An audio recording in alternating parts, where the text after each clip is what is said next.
نازل فرمایا اگر سارا سال ہماری دسترس سے دور رہتا ہے، ہماری نگاہوں سے دور رہتا ہے، تو کم از کم یہ مہینہ تو ہاتھ میں لینا چاہیے یا نہیں قرآن کریم کو؟ اللہ نے شہر رمضان الذی انزل فیہ القرآن کہہ کر ہمیں بتا دیا کہ ہم نے اس قرآن کو رمضان میں نازل کیا۔ اگر 11 مہینوں میں توفیق نہیں ہوتی تو کم از کم ہمیں رمضان میں تو قرآن کو پکڑ لینا چاہیے۔ اچھا خوبصورت غلاف چڑھا دیا، چمک دمک مزیدار قسم کا، ہاتھ لگانے کو بھی اچھا لگتا ہے وہ، اور دیکھنے کو بھی اچھا لگتا ہے۔ رکھا کہاں؟ اس جگہ رکھا جہاں ہمیں سال بھر نہ یہ نظر آتا ہے نہ ہمارا ہاتھ وہاں تک پہنچتا ہے۔ میرے بھائی قرآن کو اپنی دسترس سے دور نہ کر دو۔ یہ ہمارے لیے شب و روز کا نظام، ہماری زندگی کے لیل و نہار کا لائحہ عمل۔ اللہ نے اسے وہاں نہیں رکھا تھا کہ جب کبھی قسم اٹھانے کی ضرورت پڑے گی تو اتار لینا اور پھر کہتے ہیں جی سر پہ رکھ کے قسم اٹھاؤ گے تو مانوں گا۔ کچھ کہتے ہیں کہ قرآن پہ ہاتھ رکھ کے قسم اٹھاؤ گے تو مانوں گا۔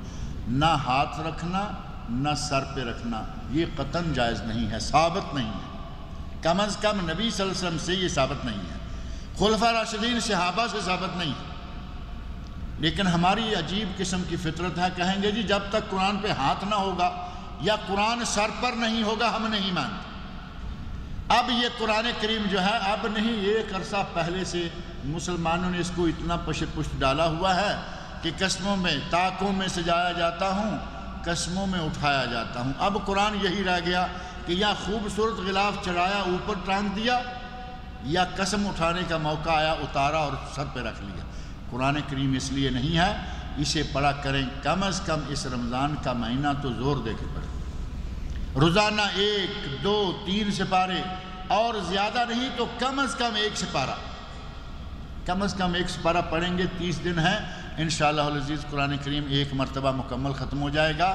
نبی اکرم صلی اللہ علیہ وسلم نے اس رمضان کے مہینہ میں جبرائیل امین کے ساتھ مل کر ہر سال قرآن کریم کا دور کیا، اور اسی بات کا نتیجہ تھا کان نبی صلی اللہ علیہ وسلم اجود الناس، نبی صلی اللہ علیہ وسلم تمام لوگوں سے زیادہ صدقہ و خیرات کرنے والے تھے۔ آپ بہت صدقہ خیرات کیا کرتے تھے، جو مال جو چیز ملتی اللہ کی راہ میں بانٹ دیتے، اور رمضان کا مہینہ آتا تو آپ اتنا زیادہ صدقہ و خیرات کیا کرتے کہ نبی صلی اللہ علیہ وسلم کے بارے میں حدیث میں یہ الفاظ موجود ہیں، کان اجود الناس، نبی صلی اللہ علیہ وسلم تمام لوگوں سے زیادہ جواد، سب سے زیادہ سخی، سب سے زیادہ صدقہ کرنے والے، حتیٰ کہ تیز ہوا الریح المرسلہ، تیز ہوا سے بھی زیادہ آپ پیسہ لٹایا کرتے تھے رمضان کے مہینہ۔ رمضان کے مہینہ میں اپنے مال کا حساب کریں، سونا کتنا ہے، چاندی کتنی ہے، جیولری پورے گھر میں ماں بہن بیوی بیٹی سب کے پاس کتنی ہے، بینک میں بیلنس کتنا ہے، گھر میں خرچہ کتنا رکھا ہوا ہے، یا سٹور میں مال کتنا ہے، ساری چیزوں کو جمع کریں۔ کتنا کسی سے لینا ہے، جو قرض لینا ہے وہ بھی شامل کریں، اور اگر کچھ دینا ہے تو وہ مائنس کر دیں۔ باقی جو پیسہ بچتا ہے اس میں سے 2.5%، 100 میں سے 2.5، 1000 میں سے 25، اور لاکھ میں سے 2,500۔ دیکھیں اللہ رب العزت پہلے 1,00,000 ریال، کتنی بڑی رقم ہے، 1,00,000 ریال دیتا ہے، صرف 2,500 مانگتا ہے۔ وہ 2,500 دیتے ہوئے ہمیں بڑا ڈر آتا ہے، اپنی جیب سے نکالنے پر ہماری جان پہ بناتی۔ جس ذات نے پہلے 1,00,000 دیا ہے اس کو جیب میں ڈال کے، جیب بھی اپنے دل کے اوپر لگا کے رکھی ہوتی ہے، ہم نے ایسی جگہ جیب لگائی ہے کہ دل بھی گرم رہے پیسے کی گرمی کے ساتھ۔ اس پیسے سے رمضان میں خاص طور پر زکوٰۃ نکالیں، صدقہ و خیرات نکالیں۔ نبی اکرم صلی اللہ علیہ وسلم بہت ہی زیادہ اس مہینے میں صدقہ و خیرات کیا کرتے تھے، اور اپنی زبان پر کنٹرول رکھیں۔ روزہ صرف پیٹ کا نہیں، اب اندازہ کریں ہمارے لوگوں کی فطرت کا کہ جو چیزیں صریحاً حلال ہیں، جوس حلال ہے، دودھ حلال ہے، لسی لبن حلال ہے، گوشت حلال، بریانی حلال، چاول حلال، صبح سے لے کے شام تک چھوڑے ہوئے ہیں۔ جو حلال چیزیں تھیں وہ چھوڑے ہوئے ہیں۔ جو دن کو حرام، رات کو حرام، رمضان میں حرام، شوال میں حرام، شعبان میں حرام، ذوالقعدہ میں، ذوالحجہ میں، جو پورے سال ہر شب و روز کے ہر وقت حرام ہے، ان کا ارتکاب کرتا رہتا ہے۔ جھوٹ حرام ہے یا نہیں؟ جھوٹ 24 گھنٹے حرام ہے یا نہیں؟ جھوٹ رمضان کے روزے میں بولے۔ غیبت حرام۔ اللہ رب العزت نے قرآن کریم میں سورہ حجرات میں فرمایا اَيُحِبُّ أَحَدُكُمْ أَن يَأْكُلَ لَحْمَ أَخِيهِ مَيْتًا، کیا تم میں سے کوئی ایسا ہے جو اپنے مردہ بھائی کا گوشت کھانا چاہے گا؟ اَيُحِبُّ أَحَدُكُمْ أَن يَأْكُلَ لَحْمَ أَخِيهِ مَيْتًا فَكَرِهْتُمُوهُ، تمہیں اگر کوئی کہے کہ اپنے مردہ بھائی کا گوشت کھاؤ تمہیں اس سے نفرت ہو جائے گی۔ اور نبی صلی اللہ علیہ وسلم نے ارشاد فرمایا، قرآن کریم نے ارشاد فرمایا کہ غیبت کرنا اپنے مردہ بھائی کے گوشت کھانے کے برابر۔ رمضان کا مہینہ ہے، میں اس کی، وہ اس کی، وہ اس کی، سب غیبتوں میں لگے رہتے ہیں۔ جہاں 2-3 آدمی اکٹھے سر جوڑ کے بیٹھ گئے، چوتھے، پانچویں، چھٹے کے کپڑے اتارنے سے بھی باز نہیں آتے۔ خواتین ہیں تو خواتین غیبتیں کر رہی ہیں، مرد ہیں تو مرد غیبتیں کر رہے ہیں، عالم ہیں تو کر رہے ہیں، غیر عالم ہیں تو کر رہے ہیں۔ اپنے روزے کا تحفظ کرنے کے لیے جھوٹ بولنے سے، غیبتیں کرنے سے محفوظ رہیں۔ نبی اکرم صلی اللہ علیہ وسلم نے ارشاد فرمایا ہے من لم یدع، صحیح بخاری، من لم یدع قول الزور والعمل به فلیس للہ حاجہ فی ان یدع طعامہ وشرابہ، اگر کسی نے جھوٹ بولنا اور جھوٹ پر عمل کرنا نہ چھوڑا، اللہ کو اس کے بھوکا پیاسا مرنے کی کوئی ضرورت نہیں۔ اگر جھوٹ نہیں چھوڑا تو نبی صلی اللہ علیہ وسلم ارشاد فرماتے ہیں کہ اسے کھانا پینا چھوڑنے کی کوئی ضرورت نہیں، اللہ کو اس کے کھانا پینا چھوڑنے سے کوئی فائدہ نہیں۔ اسے چاہیے کہ اگر روزہ رکھا ہوا ہے، کھانا پینا چھوڑا ہوا ہے تو جھوٹ چھوڑے، کھانا پینا چھوڑا ہوا ہے غیبت چھوڑے، کھانا پینا چھوڑا ہوا ہے تو جتنی بھی یہ برائیاں ہیں ان سب کو ترک کرے، تاکہ اس کا روزہ جو ہے وہ صحیح سلامت رہے۔ رمضان کے مہینے میں اپنے آپ کو سنبھال کر اچھے طریقے سے، رمضان کا فلسفہ اللہ رب العزت نے کیا بیان فرمایا؟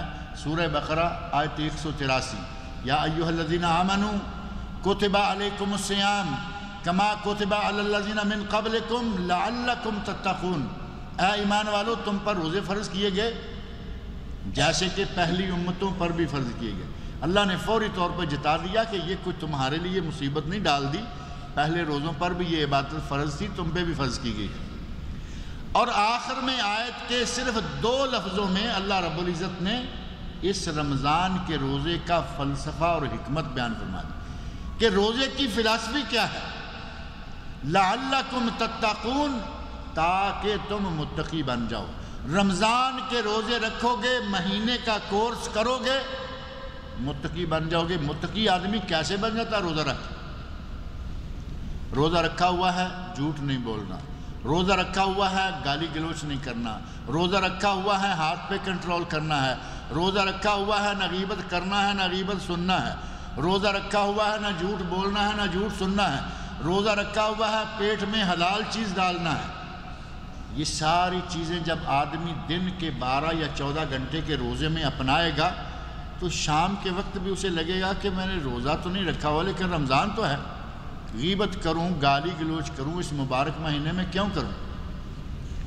اگر ایک پورا مہینہ یہ ٹریننگ کر لے گا تو اس کو آئندہ 11 مہینوں میں کام دے گی۔ آدمی سمجھ سکتا ہے کہ اگر پورا مہینہ جھوٹ بولنے کے بغیر میں بچ سکتا ہوں تو آئندہ بھی بچ جاؤں گا، پورا مہینہ غیبت کے بغیر اگر میں زندہ رہ سکتا ہوں تو آئندہ بھی زندہ رہوں گا۔ اگر ایک مہینہ ٹریننگ کر لے اگلے 11 مہینے میں انشاءاللہ یہ ٹریننگ کام دے گی، اور 11 مہینے گزریں گے تو 12واں مہینہ پھر ٹریننگ کا یہی رمضان آ جائے گا۔ لعلکم تتقون، اللہ نے روزہ اس لیے فرض کیا تاکہ تم متقی بن جاؤ۔ متقی آدمی اسی طرح بنتا ہے کہ رمضان کا مہینہ ان گناہوں کو چھوڑ دے۔ اور تقویٰ کیا ہے؟ صرف ایک لفظ، چھوٹا سا ایک روایت. صحابہ کرام رضی اللہ عنہ بیٹھے ہوئے ہیں، حضرت عمر فاروق رضی اللہ عنہ پوچھتے ہیں کہ تقویٰ کیا ہے؟ حضرت ابن عباس رضی اللہ عنہما کہتے ہیں امیر المومنین آپ کبھی کانٹوں والی جھاڑیوں کے درمیان سے نہیں گزرے؟ کہتے ہیں کئی مرتبہ گزرا ہوں. صحابی کہتے ہیں کہ جب کانٹے والی جھاڑیوں کے درمیان سے گزرتے ہو تو کیسے گزرتے ہیں؟ تو کہتے ہیں کہ میں اپنے کپڑوں کو لپیٹ سمیٹ کر، کپڑوں کو سمیٹتے ہوئے درمیان سے بچ بچا کے نکل جاتا ہوں. فرمایا یہی تقویٰ ہے، اسی کا نام تقویٰ ہے. دنیا گناہوں کے کانٹوں سے بھری ہوئی، یہ کانٹا، وہ کانٹا، یہ چغلی، یہ غیبت، یہ گالی گلوچ، یہ فلاں اور یہ فلاں بد نظری، یہ سارے گناہ ہیں.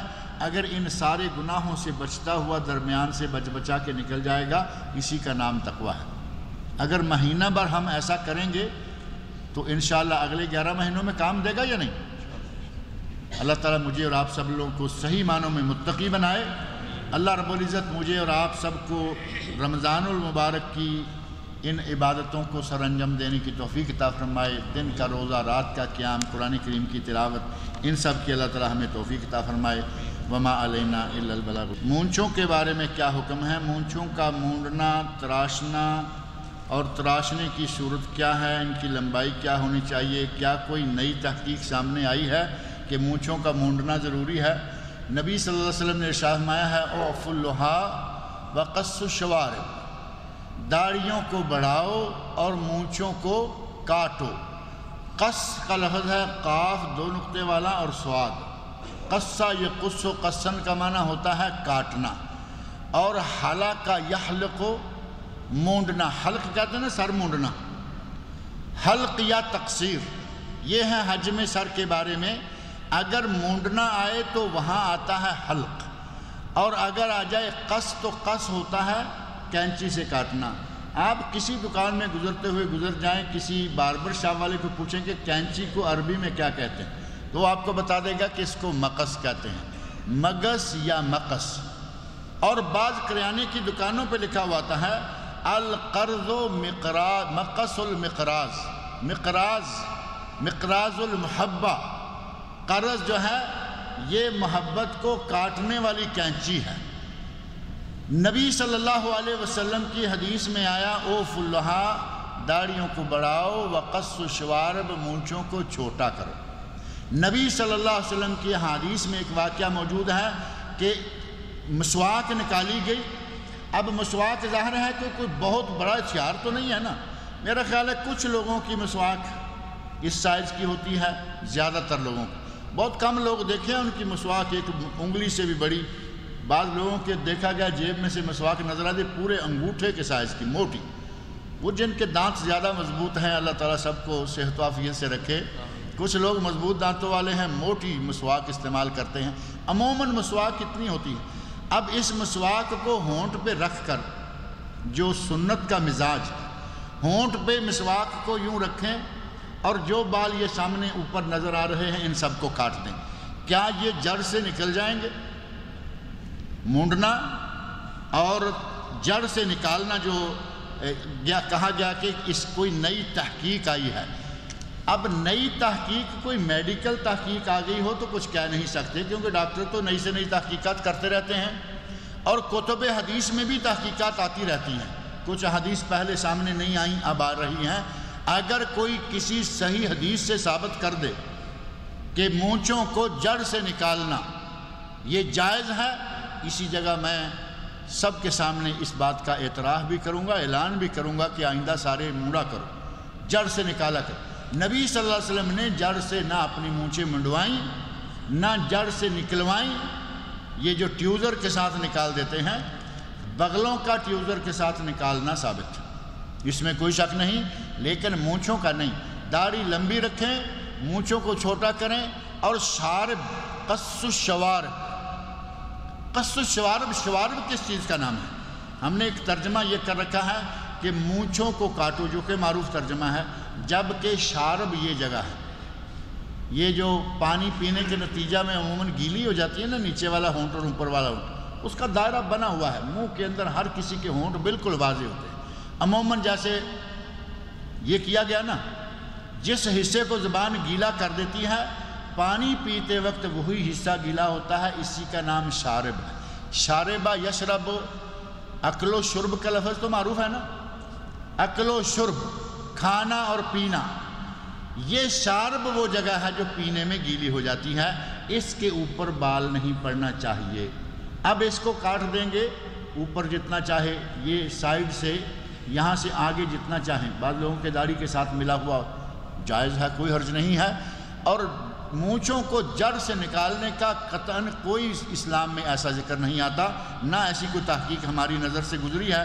اگر کسی نے کوئی حدیث ایسی دیکھی ہو تو ہمیں بھی لائیے، دکھائیے، اور ہم بھی اس پہ عمل کریں، اور کم از کم اپنے لوگوں کو تو بتائیں کہ بھائی یہ نیا طریقہ کوئی نکلا ہے۔ بینک میں رکھی ہوئی رقم یا کسی قسم کے لین دین میں جو منافع ملتا ہے، ہمارے لوگ معاملے کو سیدھا کرنے کے لیے ہر ممکن کوشش کرتے ہیں کہ سود کا لفظ استعمال ہی نہ ہو، کہیں گے کہ بینک میں رکھی رقم پر جو منافع ملتا ہے۔ کچھ لوگ کہتے ہیں کہ بینک میں رکھی رقم پر جو فائدہ ملتا ہے، بھائی آپ اس کے 50 نام رکھو، اچھے سے اچھا رکھو، یہ حرام ہے۔ سود حرام ہے، قرآن کریم میں اللہ نے حرام قرار دیا، رسول اللہ صلی اللہ علیہ وسلم نے حرام قرار دیا، علماء امت حرام قرار دیتے آ رہے ہیں۔ آپ اس کو منافع کہو، آپ اس کو پروفٹ کہو، آپ اس کو فائدہ کہو، آپ کوئی اور بھی اچھا سا نام لاؤ، یہ حرام رہے گا، یہ حلال نہیں ہوتا۔ کہتے ہیں کہ کیا تمام کی تمام رقم پر زکوٰۃ دی جائے؟